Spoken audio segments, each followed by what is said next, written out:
A new trend of divorce among couples over the age of 50, dubbed gray divorce, has emerged over the past few decades.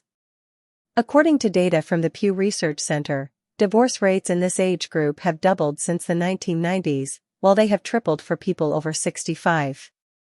The increasing number of separations among this demographic shapes familial life in the United States, as children and parents work to figure out a care plan for their later years for two single parents rather than a couple. As society changes and divorce loses the stigma it held for centuries, some people realize that after 20, 30, or even 40 years of marriage, they want to do something else with their life or live their life in a way that is incompatible with their relationship. Divorce rate triples among people over 50. Data from the French National Institute of Demographic Studies show that divorces among people over 50 have doubled over the past 30 years, representing 14% in 1996 and 33.5% in 2016. For couples over 60, the data shows an increase of 3.5 to 10% over the same period, highlighting that the trend exists for retirees who may have more time to reevaluate their lives and change how they want to live out the rest of their lives. Statistics suggest that baby boomers are more prone to divorce, and factors such as empty nest syndrome, changing priorities, financial problems, and reduced stigma around divorce may also play a role. A new world and the options it creates.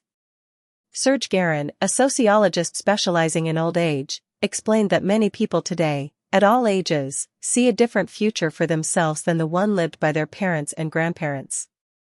They want to fully invest in this final part of their life, develop the imagination associated with their age, and allow themselves changes of perspective, said Guerin. In the final stages of life, after children have grown and couples find themselves alone, often with love fading and retirement eliminating job distractions, many women seek something more. This quest for change is significant, as 70% of divorces are initiated by women, highlighting their economic independence.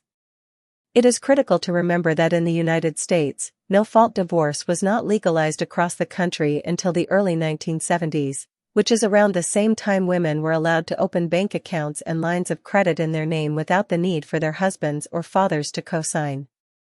When Guerin suggests that people are looking to lead different lives than the generations before them, women, in particular, have far more power in society, thus opening up new futures for their later years that their grandparents may have never felt were available.